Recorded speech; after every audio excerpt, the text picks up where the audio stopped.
Good morning, everybody. Today's English lesson is recapping our sentence types that we learned a couple of weeks ago, and we are going to be learning how to write a new sentence type, okay?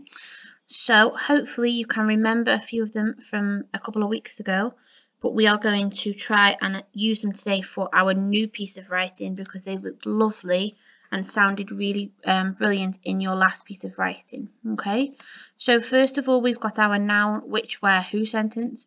So we know these as relative clause sentences, okay? So it's just the same as a relative clause sentence, but this picture just calls them something slightly different. So if we remember, we start our sentence with a noun. So I'm going to start my sentence with Dorothy, and then we have our comma for parenthesis. So then I use the relative pronoun. So my relative pronoun is who, because that refers to a person. And then I want to say who woke to the sun beaming through the windows. Let me just make that slightly smaller. There we go. Through the window, listened to the joyful barks of Toto. Okay, so as you can see, I've added extra information. So my reader now knows that while she was listening to it, she'd just woken up and the sun was coming through the window.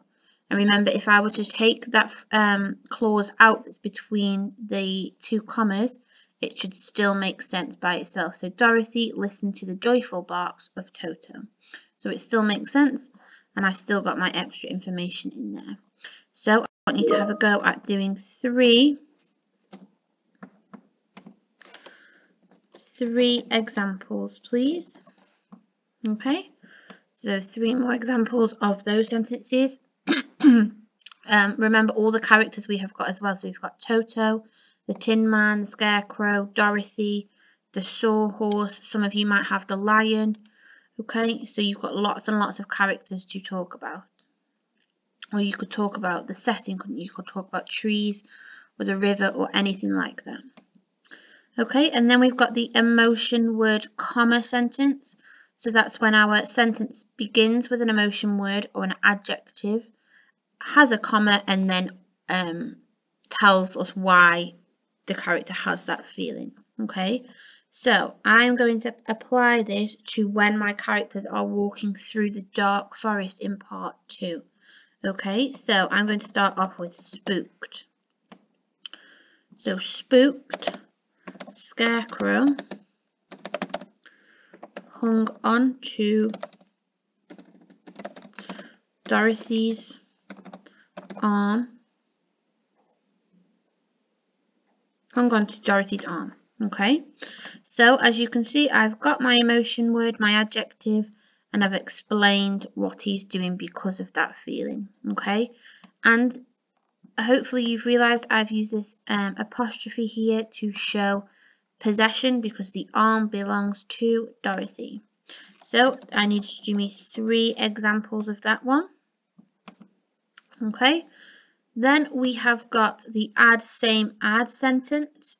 So that's where we have we use an adjective, we describe the character using an adjective, we write the comma, we write the adjective again, so that's the same add, that's where that comes from, and then we have the word because and explain why they were that adjective.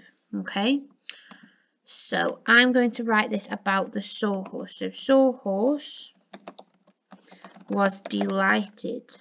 So there's my first adjective. I've got my comma, and then I'm going to write delighted again because. So I followed this up here. Okay, so use the prompts to help you. He finally had some companions.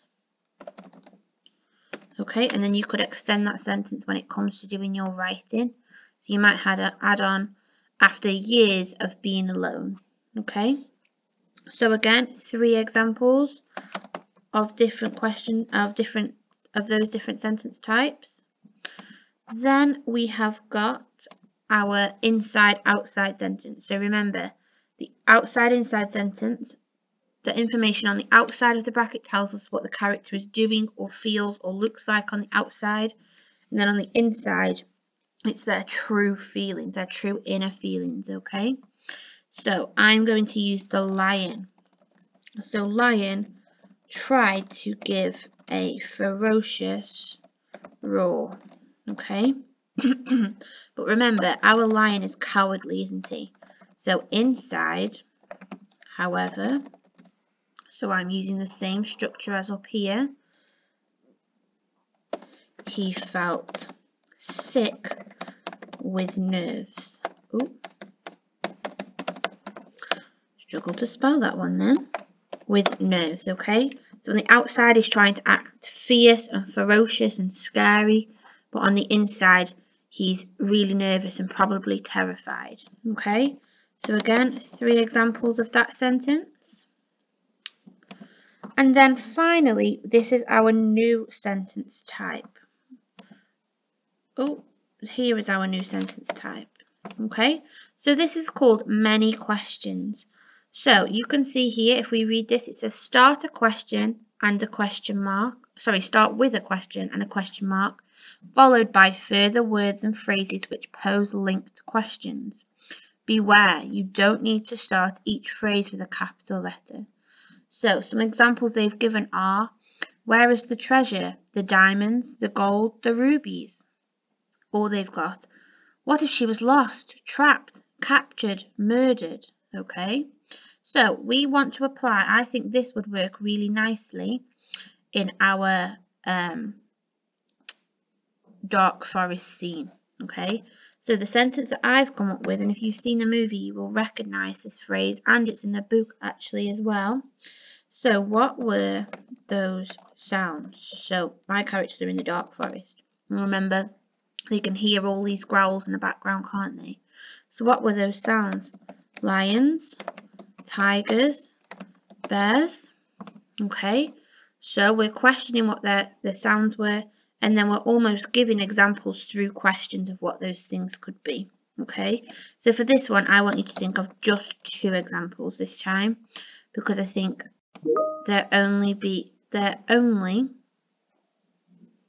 are so many options you could have. But if you can think of more than 2 examples, that is brilliant. Okay, so set it out in the exact same way as I have. Remember to use all of your characters.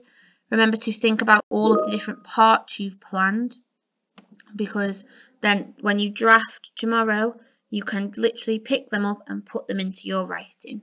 Okay, let us know if you need anything, and we look forward to seeing your sentences.